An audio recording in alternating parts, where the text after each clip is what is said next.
የ2025 ቶፕ 10 የሆኑ ዲፓርትመንቶች። ሰላም እንደምን አላችሁ? ዛሬ የብዙዎች ጥያቄ በሆነው ብዙዎች አቅም ያላቸው ነገር ግን ምን እንደሚማሩ ባለማወቃቸውና ምን መምረጥ እንዳለባቸው ብዙ ጊዜ ጥያቄ ሲሆንባቸው ይስተዋላል። ታዲያ ኢትዮጵያ ውስጥ ምን ብማር ይሻላል የሚለውን ከብዙ ፍለጋና ድካም ጥረት በኋላ ምርጦቹን ወደናንተ ይዘንላችሁ መተናል። ታዲያ ለዚህ ቻናል አዲስ ናችሁ? እንግዲያውስ ሰብስክራይብ፣ ላይክ፣ ሼር በማድረግ ቪዲዮ በምንለቅበት ጊዜ ወዲያው እንዲደርሱ ያደርጉያለን። እስከ መጨረሻው ድረስ ተከታተሉን። 10ኛ ሪኒዌብል ኢነርጂ አሊያም ኢንቫይሮንመንታል ኢንጂነሪንግ በአማርኛ ሲሆን ታዲያ ታዳሽ ኃይል አሊያም የአካባቢ ምህንድስና። ይህም በኢትዮጵያ ውስጥ በተወሰኑ ዩኒቨርሲቲዎች ብቻ የሚሰጥ የትምህርት መስክ ሲሆን ታዲያ ወደፊት በኢትዮጵያ ላይ ከፍተኛ ተጽዕኖ ያለው መስክ ሲሆን በተለይም ሀገሪቱ ለአረንጓዴ ሌጋሲ ኢኒሼቲቭ እና የፀሐይና የንፋስ ኃይል ላሰበችው ትልቅ ፕሮጀክት የላቀ ሚናን ይጫወታሉ። ታዲያ ይህንን ትምህርት ካጠናችሁ በኋላ የሥራ መንገዶቹና ስራዎቹም እነዚህን ይመስላሉ። አንደኛ ላይ ሪኒዌብል ኢነርጂ ኢንጂነሪንግ አሊያም በአማርኛው ታዳሽ ኢንጂነሪንግ ምህንድስና ነው። ታዲያ ይህ የፀሐይ የንፋስና የውሃ ኢነርጂ ስርዓቶችን መንደፍና ማቆየት ነው። ታዲያ በሪኒዌብል ኢነርጂ ውስጥ የሥራ ዘርፎች ከሆኑት ሁለተኛው ኢንቫይሮንመንታል ኢምፓክት አሴሰር ነው። ታዲያ ይህ የአካባቢ ተጽዕኖ ገምጋሚ እንዴት ኮንስትራክሽንና ፋብሪካዎች አካባቢያችንን አፌክት ያደርጋሉ የሚሉን የሚያጠኑ ኢንጂነሪንጎች ናቸው። በሶስተኛ ላይ የምናገኘው ደግሞ ኢነርጂ ኮንሰልታንት ነው። ይህ አዳዲስ መፍትሄዎችን በመጠቀም ኩባንያው ወይም እርሻዎች የኃይል ወጪ እንዲቀንሱ ያግዛል፣ ይረዳል። ታዲያ ብዙ ጊዜ ከዓለም አቀፍ ማለትም ኤንጂኦ ጋር የመስራት እድሉ ከፍተኛ ነው። አራተኛ ደረጃ ደግሞ የምናገኘው የአየር ንብረት ለውጥ ተንታኝ ክላይሜት ቼንጅ አናላይሲስ ነው። እነዚህ በአየር ንብረት እቅድ ላይ የመንግስትና የዓለም አቀፍ አየር ንብረት ተንታኞች ናቸው። በመጨረሻ የምናገኘው ደግሞ ግሪን ቢልዲንግ ስፔሻሊስቶች ናቸው። እነዚህ የአረንጓዴ ግንባታ ባለሙያዎች የኃይል ቆጣቢ ቤቶችንና ህንፃዎችን ለመገንባት ከአርኪቴክቸሮች ጋርና ከሲቪል መሐንዲሶች ጋር አብረው የሚሰሩ ናቸው። ወደ ደሞዛቸው አሊያም በወር ምን ያህል ይከፈላቸዋል ብለን ስንጠይቅ ደግሞ እነዚህ ሪኒዌብል ኢነርጂ ኢንጂነሪንጎች ገና ሲገቡ ኢንተር ሌቭል ላይ ሲሆኑ ከ10000 እስከ 15000 የሚከፈላቸው ሲሆን ሚድ ሌቭል ላይ አሊያም ትንሽ ልምድ ደግሞ ካገኙ ከ18000 እስከ 30000 ይከፈላቸዋል። ታዲያ ሃይ ሌቭል ላይ ደግሞ ሲሆኑ አሊያም ኤንጂኦ ላይ ገብተው ከሰሩ 40000 እና ከ40000 ብር በላይ ሊሰሩ ይችላሉ ማለት ነው። በሁለተኛ ላይ የምናገኘው ደግሞ ኢንቫይሮንመንታል ኮንሰልታንት ነው። ይህ ኢንተር ሌቭል ላይ በሚሆኑበት ጊዜ ገና ሲገቡ ከ8000 እስከ 12000 ይከፈላቸዋል። ታዲያ ደግሞ ትንሽ ልምድ ካገኙ ከ15000 እስከ 25000 ድረስ ሊያገኙም ይችላሉ። ሃይ ሌቭል ላይ አሊያም ኤንጂኦ ካገኙ ደግሞ 35000 እና ከ35000 ብር በላይ ይከፈላቸዋል። በሶስተኛ ላይ ደግሞ የምናገኘው ፕሮጀክት ማናጀር ነው። የኢንጂነሪንግ ኤንጂኦ እንደማለት ነው። ይህ ከፍተኛ ሲሆን ገና ሲገቡ እንኳን ከ15000 እስከ 25000 ይከፈላቸዋል። ታዲያ ትንሽ ደግሞ ልምድ ካገኙ ከ30000 እስከ 50000 የሚከፈላቸው ሲሆን ሃይ ሌቭል ላይ ሲደርሱ ደግሞ ከ60000 እና ከ60000 ብር በላይ ይከፈላቸዋል ማለት ነው፣ እዚሁ ኢትዮጵያ ውስጥ ማለት ነው። በመጨረሻ ደግሞ ገቨርንመንት ኤክስፐሪመንት እነዚህ ደግሞ ከ7000 እስከ 12000 ገና ሲገቡ ይህንን ይከፈላቸዋል። ታዲያ ትንሽ ደግሞ ልምድ ካገኙ ከ15000 እስከ 25000 ትንሽ ደግሞ ሃይ ሌቨል ላይ ከሆኑ ደግሞ 30000 እና ከዛ በላይ ይከፈላቸዋል ማለት ነው እዚሁ ኢትዮጵያ ውስጥ። ታዲያ በ10ኛ ደረጃ ላይ እንግዲህ ያዝንላችሁ ይህንን ይመስላል። ብዙ ኢንፎርሜሽን እንዳገኛችሁ እያሰብን ወደ 9ኛው እንገባለን። 9ኛ ኢንፎርሜሽን ሲስተም ወይም ማኔጅመንት ኢንፎርሜሽን ሲስተም በኢትዮጵያ ውስጥ ተግባራዊና የሚፈለግ መስክ ነው። በተለይም ከሀገሪቱ ዲጂታል ትራንስፎርሜሽን እና የሞባይል ባንኪንግ ትራንስፈር ላይ በደንብ አተኩሮ የሚሰራ የሥራ አይነት ነው። የሥራ አይነታቸውን ስንመለከት ደግሞ በኢትዮጵያ ኤምአይኤስ በአይቲ እና በቢዝነስ መካከል ያለ ድልድይ ነው። ስለዚህ እንደ ፋይናንስ፣ ቴሌኮም፣ ሎጂስቲክ፣ ጤና አጠባበቅና መንግስታዊ ያልሆነ ድርጅት ባሉ ኢንዱስትሪዎች ላይ ከፍተኛ ሚናን ይጫወታሉ። ስራዎቹን ስንመለከት ደግሞ አንደኛ ላይ ሲስተም አናሊስቶችን እናገኛለን። ይህ በድርጅት ውስጥ የአይቲ ስርዓቶችን መተንተንና ማሻሻል ላይ አተኩሮ የሚሰራ ነው።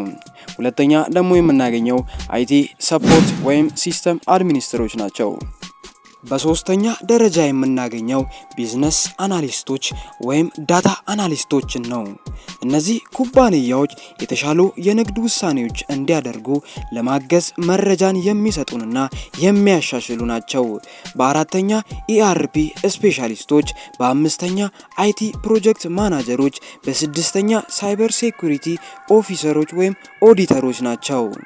ደሞዛቸውን ስንመለከት ደግሞ እነዚህ ኢንፎርሜሽን ሲስተም አሊያም ማኔጅመንት ኢንፎርሜሽን ሲስተም በወር ምን ያክል ያገኛሉ ብለን ስንመለከት እነዚህ ሰፖርተር ወይም ሲስተም አድሚኖች ገና ኢንተር ሌቭል ላይ ሲሆኑ ሲገቡ ማለት ነው ከ8000 እስከ 12000 ይከፈላቸዋል። ሚድ ሌቭል ላይ ሲሆኑ አሊያም ደግሞ ትንሽ ልምድ ሲኖራቸው ከ15000 እስከ 18000 ይከፈላቸዋል። ሃይ ሌቭል ላይ ሲሆኑ ወይም ኤንጂኦስ ከገቡ ደግሞ ከ25000 እስከ 30000 አሊያም ከ30000 ብር በላይ ሊያገኙ ይችላሉ ማለት ነው። እነዚህ ሲስተም ሰፖርተር ወይም ሲስተም አድሚኖች ማለት ነው። ደሞዛቸውን እየተመለከትን ሳለ በሁለተኛ ደረጃ ላይ ደግሞ የምናገኘው ምንድነው ስንል ሲስተም አናሊስቶች ወይም ቢዝነስ አናሊስቶች ናቸው። እነዚህ ኢንተር ሌቭል ላይ አሊያም ገና ሲገቡ ከ10000 እስከ 15000 የሚከፈላቸው ሲሆን ሚድ ሌቭል ላይ ወይም ትንሽ ልምድ ሲኖራቸው ደግሞ ከ20000 እስከ 35000 ይከፈላቸዋል። ሃይ ሌቭል ላይ ወይም ደግሞ ኤንጂኦ ውስጥ ከገቡ ደግሞ 40000 እና ከ40000 ብር በላይ ሊያገኙ ይችላሉ ማለት ነው። በሶስተኛ ላይ ደግሞ የምናገኘው ዳታቤዝ አድሚኒስትሮችን ነው። እነዚህ ገና ልምድ ሳይኖራቸው ሲገቡ ከ12000 እስከ 18000 የሚከፈላቸው ሲሆን ደግሞ ሚድ ላይ ሲገቡ አሊያም ትንሽ ልምድ ሲኖራቸው ከ25000 እስከ 40000 ይከፈላቸዋል። ሃይ ሌቭል ላይ ደግሞ ከገቡ አሊያም ኤንጂኦስ ከገቡ ከ50000 እና ከ50000 ብር በላይ ያገኛሉ ማለት ነው። በአራተኛ ደረጃ ላይ ደግሞ ኢአርፒ ስፔሻሊስቶች ናቸው። እነዚህ ገና ኢንተር ሌቭል ላይ ሲሆኑ ከ15000 እስከ 25000 የሚከፈላቸው ሲሆን ሚድ ሌቭል ላይ ሲሆኑ ከ30000 እስከ 40000 ይከፈላቸዋል። ከፍተኛ ወይም ደግሞ ሃይ ሌቭል ላይ ከሆኑ ደግሞ 60000 እና ከዛ በላይ ሊከፈላቸው ይችላል በኢትዮጵያ ብር ማለት ነው። በአምስተኛ ደረጃ ላይ ደግሞ የምናገኘው ሳይበር ሴኩሪቲ አናሊስቶች ነው። እነዚህ ኢንተር ሌቭል ላይ በሚሆኑበት ጊዜ ከ12000 እስከ 20000 ይከፈላቸዋል። ሚድ ሌቭል ላይ ደግሞ ሲሆኑ ከ20000 እስከ 40000 ይከፈላቸዋል።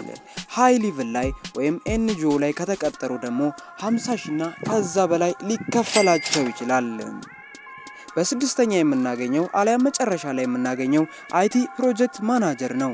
ይህ 20000 እስከ 30000 ገና ኢንተር ሌቭል ላይ ሲሆኑ ይከፈላቸዋል በኢትዮጵያ ብር በወር ማለት ነው። ሚድ ሌቭል ላይ ወይም ደግሞ ትንሽ ልምድ ካገኙ ከ40000 እስከ 60000 ይከፈላቸዋል ማለት ነው። እነዚህ አይቲ ፕሮጀክት ማናጀሮች ሃይ ሌቭል ላይ ወይም ኤንጂኦ ድንገት ከተቀጠሩ ደግሞ ከ70000 እና ከዛ በላይ ሊከፈላቸው ይችላል ማለት ነው። ስምንተኛ ፋርማሲ። ፋርማሲ በኢትዮጵያ ውስጥ በጣም የተከበሩና ተግባራዊ ከሆኑ የጤና ነክ ዘርፎች አንዱ ነው። ይህ ጥሩ ደህንነት ያለው ጠንካራም የሥራ ምርጫ ነው። እናም መንግስታዊ በሆኑና መንግስታዊ ባልሆኑ ሴክተሮች ውስጥ እጅግ ተፈላጊ የሆነ የሥራ ፊልድ ነው። የሥራ አይነቶቹን ስንመለከት ደግሞ አንደኛ ኮሚኒቲ ፋርማሲ ነው። ይህ በግል ወይም በህዝብ ፋርማሲ ውስጥ መድኃኒትን የሚያቀርብ ወይም የሚሸጡ ናቸው። ሁለተኛ ላይ ደግሞ የምናገኘው ሆስፒታል ፋርማሲ ነው። ይህ ደግሞ ተመሳሳይ የሥራ መስክ ነው ከኮሚኒቲ ፋርማሲ ጋር ማለት ነው። በሶስተኛ ደረጃ ላይ ደግሞ ሬጉሌተር አፊራንስ ወይም ገቨርንመንታል ጆብ ናቸው። ይህ ለኢትዮጵያ ምግብና መድኃኒት ባለስልጣን ወይም ለጤና ጥበቃ ሚኒስቴር ውስጥ የሚካተት የሥራ መስክ ነው። በፋርማሲ ዘርፍ ውስጥ እጅግ ብዙ ስራ አይነቶች የምናገኝ ሲሆን እነዚህ ዋና ዋናዎቹን ይመስላሉ። ወደ ደሞዛቸው ደግሞ ስናልፍ አንድ ፋርማሲ በወር በኢትዮጵያ ብር ምን ያክል ሊያገኝ ይችላል ብለን ስናስብ አንደኛ ፋርማሲስቶች በወር ከ7000 እስከ 12000 ማለትም ኢንተር ሌቭል ላይ ሲሆኑ ገና ልምድ ሳይኖራቸው ገና አዲስ ከገቡ ከ7000 እስከ 12000 ይከፈላቸዋል ማለት ነው። ሚድ ሌቭል ላይ በሚሆኑበት ጊዜ ደግሞ ከ15000 እስከ 20000 ይከፈላቸዋል። ፕራይቬት ወይም ደግሞ በኤንጂኦ ተቀጥረው ከሰሩ ደግሞ ከ25000 እና ከ25000 ብር በላይ ይከፈላቸዋል ማለት ነው። በሁለተኛ ላይ ደግሞ ሆስፒታል ፋርማሲስቶችን እናገኛለን። እነዚህ ደግሞ ገና ኢንተር ሌቭል ላይ በሚሆኑበት ጊዜ ከ8000 እስከ 14000 ይከፈላቸዋል። ትንሽ ደግሞ ልምድ ካገኙ ከ16000 እስከ 25000 ይከፈላቸዋል። በሃይ ሌቭል ላይ ወይም ደግሞ በፕራይቬት ወይም ኤንጂኦ ከተቀጠሩ ደግሞ ከ30000 እና ከ30000 ብር በላይ ይከፈላቸዋል ማለት ነው። በሶስተኛ ደረጃ ላይ የምናገኘው ደግሞ ሜዲካል ሪፕሬዘንታቲቭ ነው። ይህ ገና ኢንተር ሌቭል ላይ ሲሆኑ ከ10000 እስከ 18000 ይከፈላቸዋል። ሚድ ሌቭል ላይ አሊያም ትንሽ ልምድ ካገኙ ደግሞ ከ20000 እስከ 35000 ከቦነስ ጋር ይገባላቸዋል ማለት ነው በኢትዮጵያ ብር። ኤንጂኦ ወይም ደግሞ ሃይ ሌቭል ላይ ከገቡ ደግሞ 40000 እና ከዛ በላይ ያገኛሉ ማለት ነው። አራተኛ ደረጃ ላይ ደግሞ የምናገኘው ድረግ ማኒፋክቸሪንግ ነው። ይህ ገና በሚገቡበት ጊዜ ኢንተር ሌቭል ላይ በሚሆኑበት ጊዜ ከ10000 እስከ 16000 ይከፈላቸዋል። ትንሽ ልምድ ካገኙ ወይም ሚድ ሌቭል ላይ በሚሆኑበት ጊዜ ከ18000 እስከ 25000 ይከፈላቸዋል። ኤንጂኦ አሊያም ሃይ ሌቭል ላይ በሚገቡበት ጊዜ ደግሞ 30000 እና ከዛ በላይ ይከፈላቸዋል። በአምስተኛ ደረጃ ደግሞ የምናገኘው ገቨርንመንት ኤጀንሲዎች ነው። እነዚህ ገና ኢንተር ሌቭል ላይ በሚሆኑበት ጊዜ ከ7000 እስከ 12000 ይከፈላቸዋል። ሚድ ሌቭል ላይ ደግሞ በሚገቡበት ጊዜ ከ15000 እስከ 20000 ይከፈላቸዋል በኢትዮጵያ ብር ማለት ነው። ሃይ ሌቭል ላይ በሚሆኑበት ጊዜ ደግሞ 25000 እና ከዛ በላይ ይከፈላቸዋል። ሰባተኛ ፐብሊክ ሄልዝ። ፐብሊክ ሄልዝ በኢትዮጵያ ውስጥ በጣም የተከበሩና ተጽዕኖ ፈጣሪ የሆነ ፊልድ ነው። ለምሳሌ አንድ ሀገር የኢንፌክሽን ዲዚዝ፣ ሜተርናል ሄልዝ፣ ሜል ኒውትሪሽን የመሳሰሉ ችግር ቢያጋጥማት አንድ የፐብሊክ ሄልዝ ምሩቅ ይህንን ችግር በቀላሉ ይፈታዋል። እነዚህ የህዝብ ጤና ማስተርሶች በመንግስት በሆስፒታል መንግስታዊ ባልሆኑ ድርጅቶችና በዓለም አቀፍ ድርጅቶች ሰፊ የሥራ ድርሻ አላቸው። ከነዚህም መካከል አንደኛው የጤና መኮንን፣ የህዝብ ጤና አማካሪ፣ የጤና ትምህርትና የፕሮሞሽን ኦፊሰር፣ ኢፒዲሞሎጂስት፣ ኤንጂኦ ፕሮግራም ማናጀር እና የጤና ፖሊሲ ተንታኝ ናቸው። ወደ ደሞዛቸው ደግሞ ስናልፍ እነዚህ ፐብሊክ ሄልዞች አሊያም የጤና መኮንኖች የወር ደሞዛቸው ምን ያህል ነው በኢትዮጵያ ብር እና በኢትዮጵያ አኗኗር ስንል እንግዲህ ኢንተር ሌቭል ላይ ሲሆኑ አንድ የሄልዝ ኦፊሰር ከ7000 እስከ 10000 ይከፈለዋል ማለት ነው። ትንሽ ልምድ ካለው ደግሞ ከ12000 እስከ 18000፣ ሃይ ሌቭል ላይ ወይም ኤንጂኦ ላይ ከገባ አንድ የሄልዝ ኦፊሰር ደግሞ ከ25000 እና ከ25000 ብር በላይ ይከፈለዋል። ፐብሊክ ሄልዝ ኤክስፐርቶች እነዚህ ደግሞ ገና ልምድ ሳይኖራቸው ኢንተር ሌቭል ላይ በሚሆኑበት ጊዜ ከ9000 እስከ 15000 ይከፈላቸዋል። ሚድ ሌቭል ላይ አሊያም ደግሞ ትንሽ ልምድ ካላቸው ከ20000 እና እስከ 30000 ይከፈላቸዋል። ሃይ ሌቭል ላይ ደግሞ ከሆኑ 35000 እና ከዛ በላይ ይከፈላቸዋል ማለት ነው። በሶስተኛ ደረጃ ሄልዝ ኤዱኬተር ወይም ፕሮሞተር እነዚህ ደግሞ ገና ኢንተር ሌቭል ላይ በሚሆኑ ጊዜ ከ6000 እስከ 10000 ብር ያገኛሉ። በኢትዮጵያ ብር ማለት ነው። ሚድ ሌቭል ላይ በሚሆኑበት ጊዜ ትንሽ ልምድ ካገኙ ከ12000 እስከ 20000 ይከፈላቸዋል። ሃይ ሌቭል ላይ በሚሆኑበት ጊዜ ደግሞ 25000 እና ከዛ በላይ ይከፈላቸዋል። በአምስተኛ ደረጃ ደግሞ በአራተኛ ደረጃ ደግሞ የምናገኘው ኢፒዶሞሎጂስቶች እነዚህ ደግሞ ገና ኢንተር ሌቭል ላይ በሚሆኑበት ጊዜ ምንም ልምድ ሳይኖራቸው ከ12000 እስከ 20000 ይከፈላቸዋል። ሚድ ሌቭል ላይ ደግሞ በሚሆኑበት ጊዜ 25000 እና ከዛ በላይ ይከፈላቸዋል እስከ 40000። ሃይ ሌቭል ላይ ደግሞ በሚሆኑበት ጊዜ 50000 እና ከዛ በላይ ይከፈላቸዋል። መጨረሻ ላይ ደግሞ የምናገኘው ኤንጂኦ ፕሮጀክት ማናጀር ናቸው። እነዚህ ገና ኢንተር ሌቭል ላይ በሚሆኑበት ጊዜ ከ15000 እስከ 25000 የሚከፈላቸው ሲሆን ትንሽ ደግሞ ልምድ ካላቸው ከ30000 እና ከዛ በላይ እስከ 50000 ይከፈላቸዋል ማለት ነው። ሃይ ሌቭል ላይ ደግሞ በሚሆኑበት ጊዜ 60000 እና ከዛ በላይ ይከፈላቸዋል።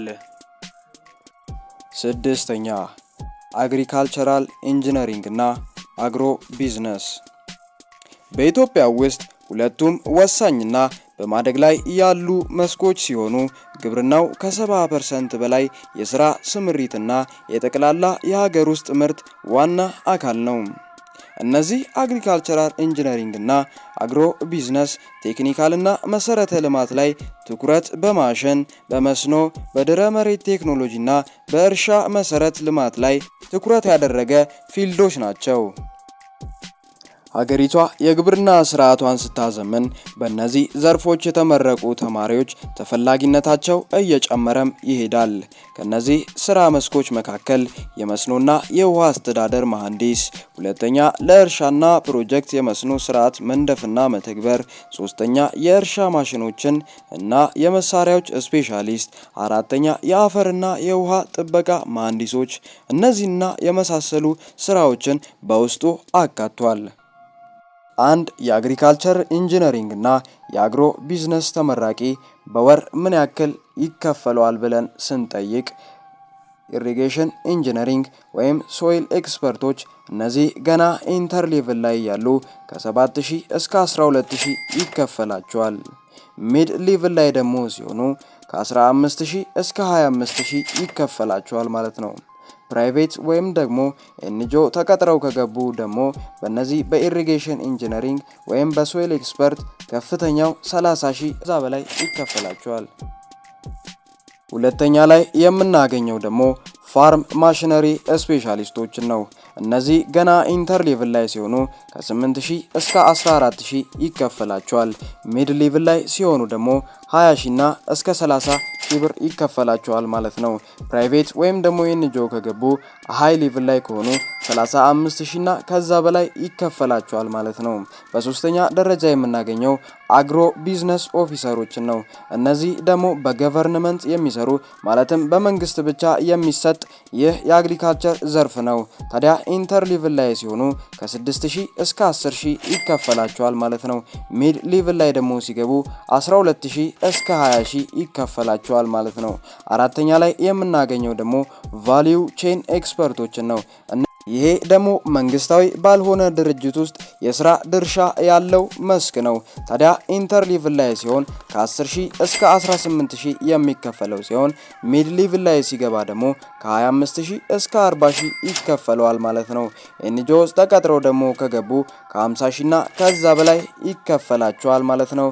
እነዚህ ቫልዩ ቼን ኤክስፐርት ላይ የምናገኘው ደግሞ አግሪ ማርኬቲንግ ወይም አግሪ ሴልስ ነው።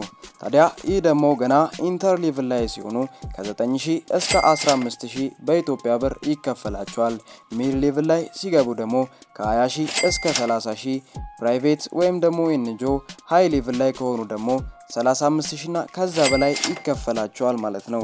ስድስተኛ ወይም በመጨረሻ ላይ የምናገኘው ደግሞ ፕሮጀክት ኮኦርዲኔተሮች ናቸው። እነዚህ ደግሞ ገና ኢንተር ሌቭል ላይ ሲሆኑ 15000 እስከ 25000 ብር ይከፈላቸዋል ማለት ነው። ሚድ ሌቭል ላይ ደግሞ ሲገቡ 30000 እስከ 50000 ይከፈላቸዋል ማለት ነው። ፕራይቬት ወይም ደግሞ ሃይ ሌቭል ላይ ከደረሱ 60000 እና ከዛ በላይ የኢትዮጵያ ብር ይከፈላቸዋል ማለት ነው።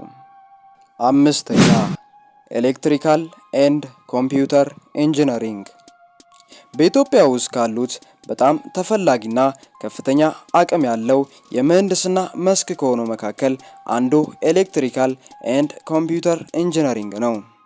ታዲያ ይህ የኤሌክትሪክ ምህንድስናና ከኮምፒውተር ምህንድስና ዲጂታል ሃርድዌርና ሲስተም ጋር በመጣመር በኃይል፣ በቴሌኮም፣ በሶፍትዌር፣ በሃርድዌር፣ በአውቶ ማሽንና በመሳሰሉ በስራ መስክ ላይ ይሰማራል።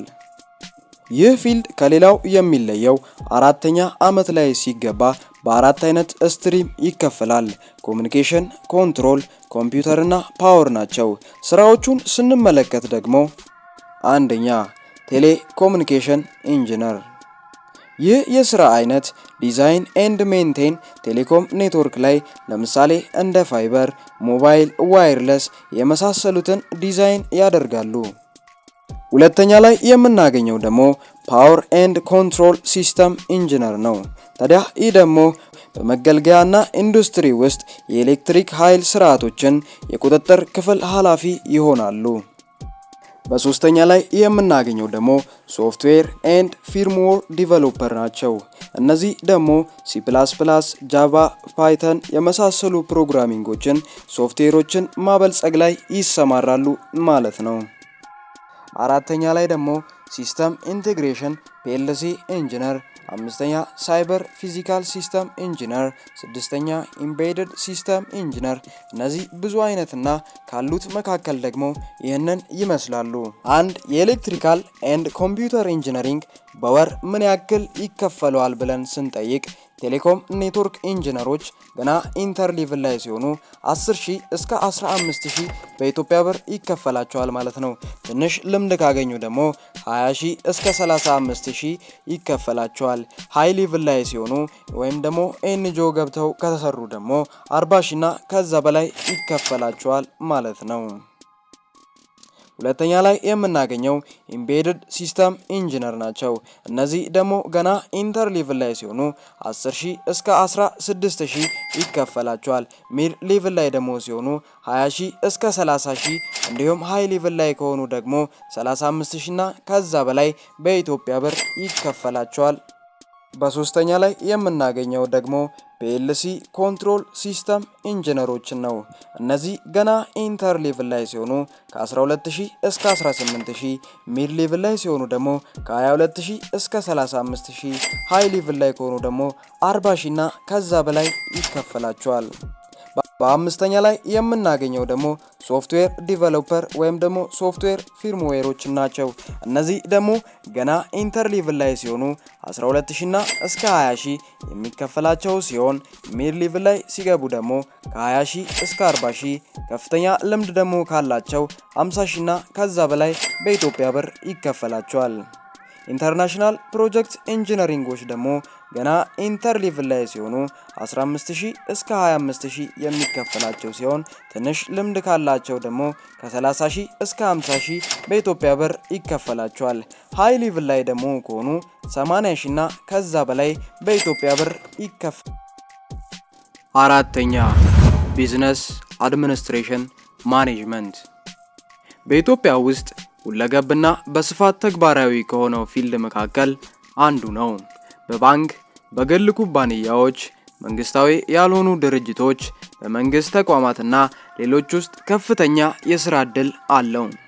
ጠንካራ ተናጋሪ፣ አደረጃጀትና እቅድ አውጪ ከሆንክ ይህ መስክ ሰፊ የሥራ አማራጮችና ቋሚ የገቢ እድገት ሊያቀርብልህ ይችላል። በቢዝነስ አድሚኒስትሬሽን ማኔጅመንት ውስጥ ምን አይነት የሥራ ድርሻ አለ ብለን ስንጠይቅ አንደኛ ላይ የምናገኘው ኦፊስ ኤንድ ኦፕሬሽን ማኔጅመንቶች ናቸው። እነዚህ የኩባንያ የሰራተኞችና የሥራ አስተባባሪና አስተዳደሮች ናቸው። ሁለተኛ ላይ የምናገኘው ደግሞ ቢዝነስ ዲቨሎፕመንት አሊያም ማርኬቲንግ ኦፊሰሮች ናቸው። እነዚህ ደግሞ የደንበኞች የንግድ ፍቃድ አዘገጃጀትና አስተዳዳሪዎች ናቸው። በሶስተኛ ላይ ሂዩማን ሪሶርስ፣ በአራተኛ ፕሮጀክት ኮኦርዲኔተር፣ በአምስተኛ ባንክ ኤንድ ፋይናንስ ኦፊሰር፣ በስድስተኛ ደግሞ ሎጂስቲክ ኦፊሰር፣ በሰባተኛ ላይ ደግሞ ስታርታፕ ፋውንደር። ስራዎቹም እነዚህን ይመስላሉ። ወደ ደሞዙ ደግሞ ስናልፍ አንድ የቢዝነስ አድሚኒስትሬሽን ማኔጅመንት ምሩቅ ምን ያክል ይከፈለዋል በኢትዮጵያ ብር ብለን ስንጠይቅ በመጀመሪያ ላይ የምናገኘው አድሚን ኦፊሰር ነው።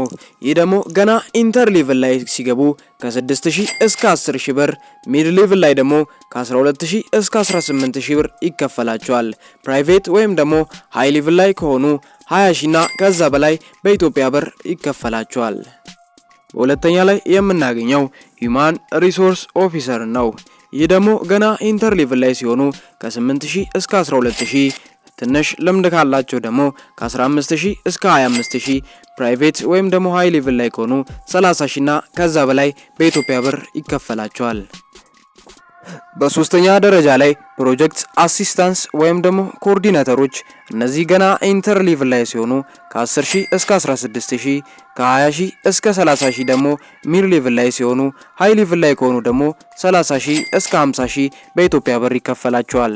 ማርኬት ኦር ሴልስ ኤክስኪዩቲቮች ደግሞ ገና ሲገቡ ከ8000 እስከ 14000፣ ትንሽ ልምድ ካላቸው ከ18000 እስከ 25000፣ እንዲሁም ደግሞ ሃይ ሌቭል ላይ ከሆኑ 30000 እና ከዛ በላይ በኢትዮጵያ ብር ይከፈላቸዋል።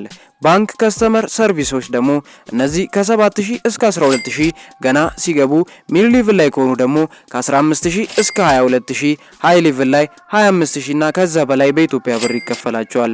ሎጂስቲክ ኦፊሰሮች ደግሞ ከ10000 እስከ 16000 በኢትዮጵያ ብር ገና ሲገቡ ይከፈላቸዋል። ሚድ ሌቭል ላይ ደግሞ ሲሆኑ ከ20000 እስከ 30000፣ ፕራይቬት ዳይ ደግሞ ወይም ደግሞ ሃይ ሌቭል ላይ ከሆኑ 35000 እስከ 5000 ብር በላይ ይከፈላቸዋል። ሶስተኛ ሜዲሲን ወይም ዶክተር። በኢትዮጵያ ውስጥ በጣም የተከበሩና ተጽዕኖ ፈጣሪ ከሆኑ ፊልዶች መካከል አንዱ ዶክተር ነው። ይህ የሕክምና ዶክተር ለመሆን ጥልቅ ቁርኝነት ይጠይቃል። ነገር ግን የተረጋጋ ስራ፣ ጥሩ ገቢና ህይወትን በቀጥታ ለማሻሻል እድልን አይሰጥም። ይህንን ስንመለከት ደግሞ በገጠር ወይም በመንግስት ሆስፒታሎች ዶክተሮች በጣም ከፍተኛ ተፈላጊነት አላቸው። ዶክተሮች በኢትዮጵያ ውስጥ ምን አይነት ስራ ሊሰሩ ይችላሉ? አንድ የሜዲሲን ዲግሪ ከ6 እስከ 7 ዓመታት ይፈጃል። አንድ የሜዲሲን ዲግሪ ከ6 እስከ 7 ዓመታት ይፈጃል። አንድ ዶክተር በኢትዮጵያ ውስጥ ምን ያክል ይከፈለዋል ብለን ስንጠይቅ በመጀመሪያ የምናገኘው ጠቅላላ ሐኪም ነው። ይህ ገና ሲገባ ምንም ልምድ ሳይኖረው ከ8000 እስከ 14000 የሚከፈለው ሲሆን ወይም በፕራይቬት ክሊኒክ ከገባ ደግሞ ከ12000 እስከ 25000 በኢትዮጵያ ብር ይከፈለዋል። በሁለተኛ ላይ የምናገኘው ደግሞ ድንገተኛ ሐኪሞች ወይም ኢአር ዶክተሮችን ነው። እነዚህ ከ10000 እስከ 20000 ብር የሚከፈላቸው ሲሆን በሶስተኛ ደረጃ ላይ ደግሞ ስፔሻሊስት ዶክተሮችን ነው። እነዚህ በገቨርንመንትና በፕራይቬት የሚለያይ ደሞዝ አላቸው። በመንግስታዊ በሆነ ድርጅት ውስጥ ተቀጥረው ሲሰሩ ከ20000 እስከ 40000 ብር ይከፈላቸዋል። ስፔሻሊስት ደግሞ ካደረጉ 40000 እና እስከ 100000 ብር በላይ ይከፈላቸዋል ማለት ነው በኢትዮጵያ ብር። መጨረሻ ላይ የምናገኘው ደግሞ መንግስታዊ ባልሆኑ ድርጅቶች ለምሳሌ እንደ ኤችኦ፣ ዩኒሴፍ፣ ኤምኤስኤፍ፣ ኤንጂኦ የመሳሰሉ ዶክተሮች አንድ እዚህ ድርጅት ውስጥ ገብተው ሲቀጠሩ 50,000 እና እስከ 150,000 ብር በላይ የሚከፈላቸው ይሆናል። ሁለተኛ ሲቪል ኢንጂነሪንግ። ይህ ሲቪል ምህንድስና በኢትዮጵያ ውስጥ በጣም አስፈላጊና ከሚፈለጉ መስኮች አንዱ ሲሆን በተለይም ሀገሪቱ በመሰረተ ልማት ዝርጋታ ላይ ከፍተኛ መዋለ ንዋይ በማፍሰስ ላይ ስለምትገኝ በመንገድ፣ በድልድይ ግንቦች፣ በባቡር ሀዲድና የህንፃን ጨምሮ በግንባታ በንድፍና የመሰረተ ልማት ችግሮችን ለመፍታት አጠንክሮ የሚሰራ ተግባራዊ የስራ ምርጫ ነው። በሲቪል ምህንድስና የመጀመሪያ ዲግሪ 5 ዓመታት የሚወስድ ሲሆን ስራዎቹን ደግሞ ስንመለከት በመጀመሪያ ላይ የምናገኘው ሳይት መሐንዲስ ወይም የግንባታ ተቆጣጣሪ ነው። ይህ የግንባታ ቦታዎችን ይቆጣጠራሉ፣ የጥራት ቁጥጥርን ያደርጋሉ፣ ሰራተኞችንም እንዲሁ ይቆጣጠራሉ። ሁለተኛ ላይ የምናገኘው ደግሞ ስትራክቸራል ኢንጂነሪንጎችን ነው። እነዚህ ደግሞ ደህንነታቸው የተጠበቁ ህንፃዎችን፣ ድልድዮችንና መዋቅሮችን ይነድፋሉ። ሶስተኛ ላይ ደግሞ የምናገኘው የመንገድና የሃይዌይ መሐንዲስ ነው። የመንገድና አውራ ጎዳናዎች ግንባታ ዲዛይንና ቁጥጥር ያደርጋሉ። አራተኛ ላይ የምናገኘው የውሃ ሀብት ወይም ደግሞ መስኖ መሐንዲስ ነው።